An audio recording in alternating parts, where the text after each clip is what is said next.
So after Tuesday's massive event where we had all 10 teams reveal their livery at the O2, the dust has now settled, the fines for swearing have been issued, mostly to Gordon Ramsay, and of course Haas revealed their livery early. Yes, as you can see, as I do every year on this channel, we have a tier list, and you might be able to see down here we have all 10 teams and their respective liveries. I will show you what they look like just in case you haven't seen them. I don't know how you wouldn't have been able to see them, but there we go. First team, we're going to do this in the order that they were revealed, which is in reverse Constructors' Championship order, starting with, oh my goodness grief, the worst livery, Sauber. Dear Mother of God. It's worse than last year. And that was saying something. The paint scheme is horrible, but it's worse because when they had the F175 event, let's just put that in the bottom category. So yeah, when they had the F175 event, they did a close-up of the car. Big mistake. You could see that the sort of blending between the black and that horrible colour green, yeah, it was not good. It just looked like somebody had sneezed on it, to be honest. It's worse than last year's, but to be honest, probably all their money's gone into designing a mega Audi livery that will be best livery since sliced bread. If it isn't Audi, we will hold you to account on this channel. Remember that as well. Somebody remind me that I've said that, please. Next year, when Audi reveal their livery, I want to see best livery since sliced bread. Anything less than that for these shocking 2 liveries that we've had to endure for these 2 seasons will be unacceptable as well. The next livery, Williams. Oh dear. Oh dear. Now, Williams liveries have sort of gone downhill in recent years, ever since like 2022. I think that was one of the better liveries. Yes. The camo livery that they relaunched last Friday was miles better. Clearly they spent all their time. They've not even got any of the like triangle patterns on the car anymore. They've just done a Mercedes / Sauber blend, and it does not look good. Yeah. Now, I got to admit, the other thing that this car has is a new title sponsor, which is a whopper on the car. I said this last Friday. The Atlassian sponsor is oversized on the car. It needs to be reduced. It's just overpowering the car. It doesn't work well with what the livery that they've got. It's not as bad as the Sauber, in my opinion, but yeah, I mean, I know I criticise this livery for removing the red lines, which they have done. Sorry, for not including the red red and white band line last year, and they've removed that. So I think, I'm going to put it that just saves it from the bottom category. So yeah, at this point of F125, we've seen a stinker and a bland livery, or basically a couple of stinkers, really. And we were thinking, goodness gracious me, if this is the standard that was being set, then what on earth's going to happen next? Thank goodness, Toro Rosso, Racing Bulls, RB, whatever they're calling this year, I don't care, because they produced the white ball livery, and it looks fantastic. Best livery since sliced bread. Top tier stuff as well. Thank you to RB and to RB Racing Bulls. What, Toro Rosso, whatever they call themselves. Yeah, it's a beautiful looking livery.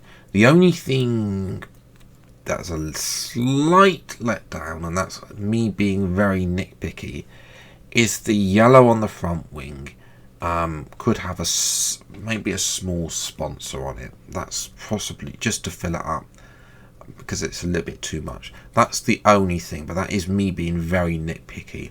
Other than that, beautifully designed, and I'm hoping that this car, we get to see a lot of it. If this car's at the back, I mean, well, to be fair, I mean, some years we've seen the better racing at the back. I don't think we're going to see that this year though. Considering the fact we've got potentially McLaren versus versus Ferrari versus potentially Red Bull if they get to act together, or just Verstappen, and potentially Mercedes as well. Although there's flexi wing stuff coming in round 9 and a whole load of other stuff to come. And I followed up this with, well, what was supposed to be some music, but then of course we all dived onto Twitter because Haas had just decided, yeah, screw it, let's reveal the livery early. Why not? It's been out on track. It was actually leaked early anyway because they did a filming day at Silverstone, and of course nobody has ever learnt their lesson about doing filming days at Silverstone. The fact of the matter is, it's got a hotel next to it, which means there'll be people who are probably living in that hotel in the weeks before the livery reveals, just to get a photograph of the liveries.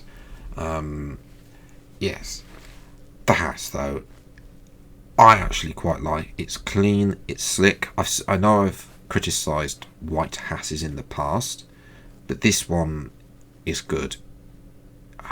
This one is lovely, and it's joining the RB up in the top tier as well. I think it looks fantastic. Then we were brought from those two beautiful liveries. I think, yes, finally we've got two good liveries. Let's see what the rest of the grid. Oh dear, Alpine. Yeah, I've got to be honest, I do feel sorry for Sean Ball, who designs the liveries, because he has created some lovely liveries for Alpine, and they have always been ruined by either having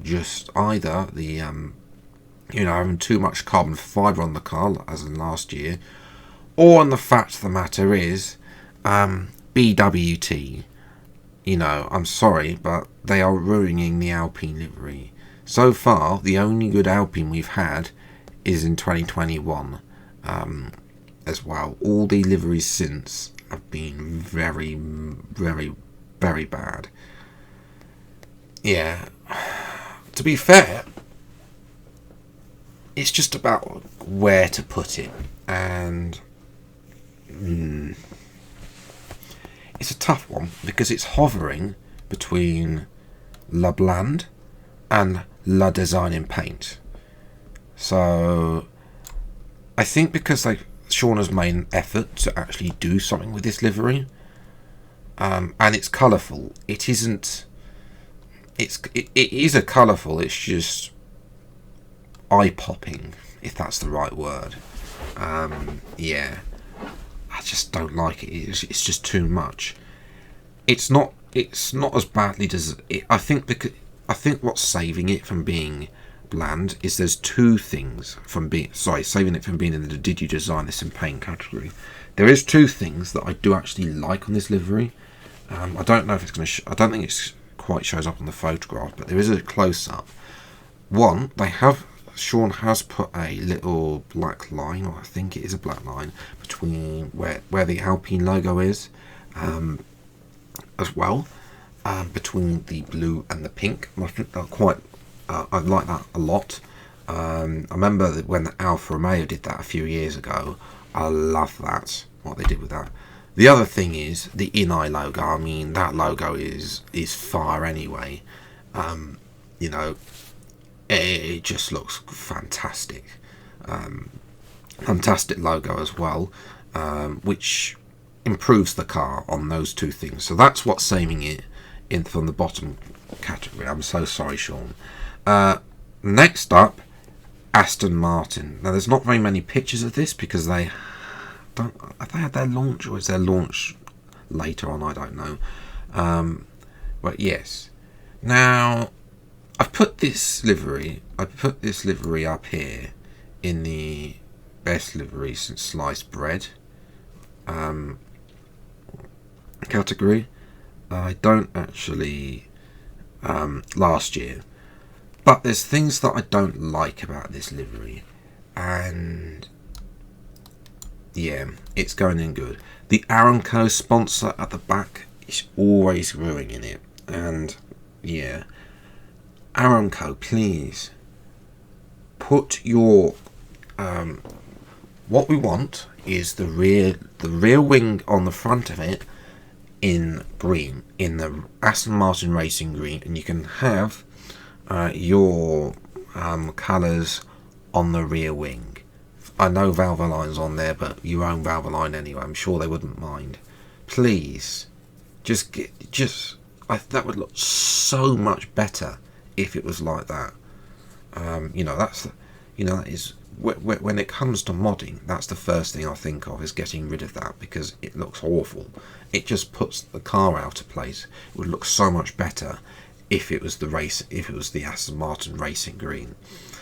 But they have been innovative with this car. It's got a little bit of black on it, which is possibly the other thing. I'm not entirely sure how I feel about that. And the yellow lines don't quite work. But other than that, it's a good livery. I'm keeping it in good. It's a slight, those slight things are letting it down and keeping it from being in the top tier for the second year in a row. Next, we come to Mercedes. Yes. Well, the fact of the matter is, this is last year's livery minus Ineos. Pretty much, which has only been reduced to the inside front end plate, and that's it. Obviously, if you don't know, Ineos is going through a lot of trouble at the moment with their finances. They're also in court case because of their sponsorship of the New Zealand rugby team, which they withdrew sponsorship just like that, and obviously he's having to make cuts at Man United because he can't afford anything. Toto Wolff has actually come out earlier today and say, oh no, everything's happy with, there's no tip with Ineos or anything like that. I think there's more to come. I think Ineos may sell their stake in Mercedes to fund their ventures at Man United at some point. Whether or not that's 2026, whether or not that's this year or in the further future, I don't know, but that's what I personally think. As for the livery,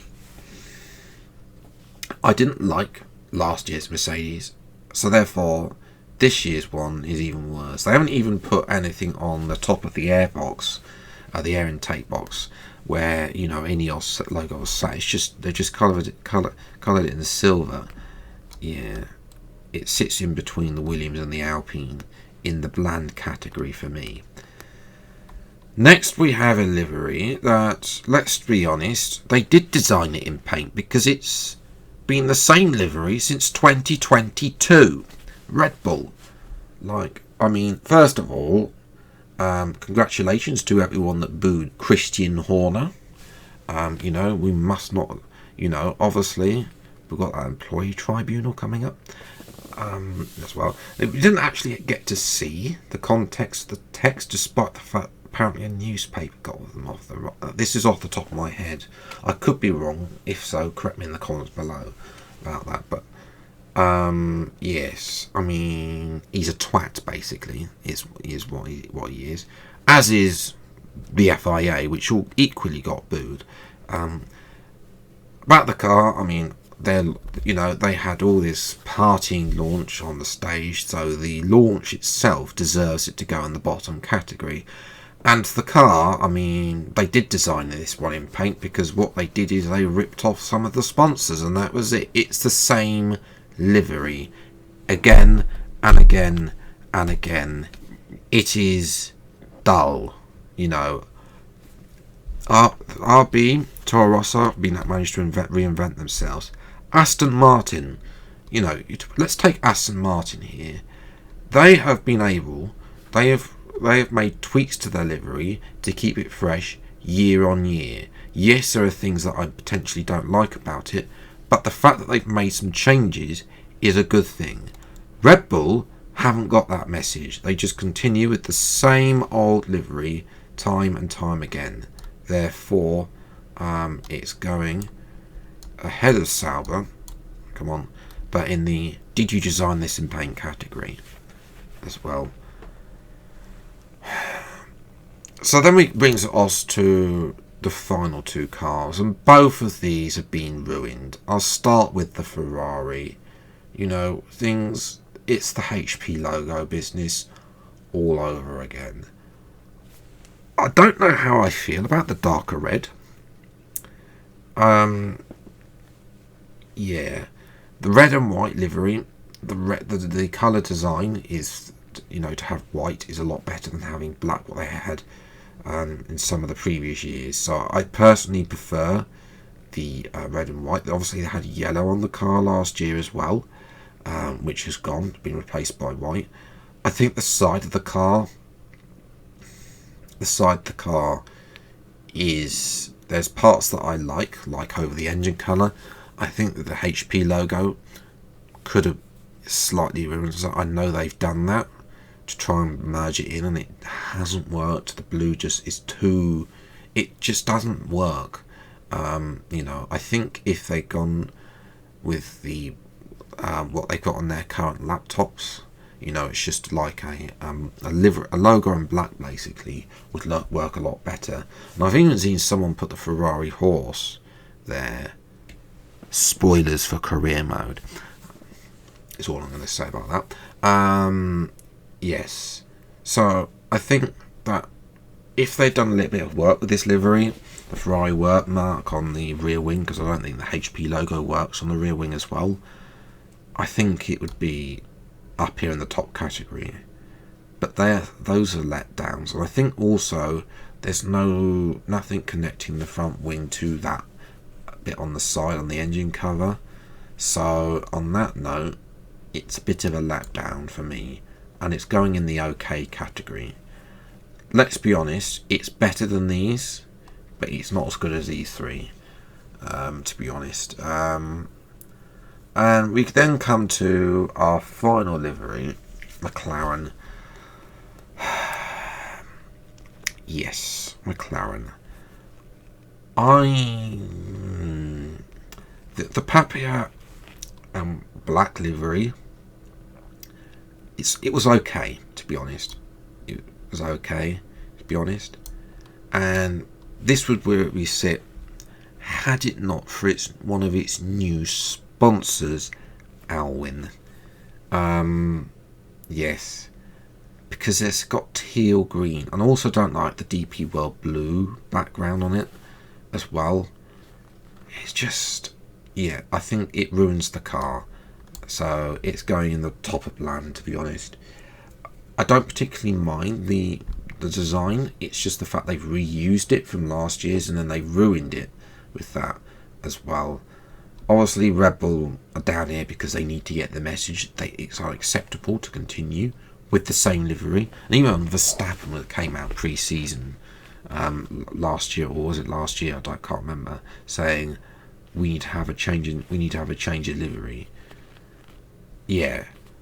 So that's my livery tier list. Let me know what you would change in the comments below. What your thoughts are. Do you agree with what I've done? Do you not agree with what I've done as well? But yes, that's where I'm going to leave it today's episode of Race Week, featuring this tier list as well. If you have enjoyed, leave a like, subscribe, channel if you're new, see plenty more episodes relating to F1 gameplay and IRL F1, which will be coming very soon as well. If there's a particular topic you want me to do for a Race Week podcast, then let me know in the comments below and I'll have a look into it. But yeah, until the next video then, I'll see you next time. Take care, thanks so much for watching, enjoy your day, and goodbye.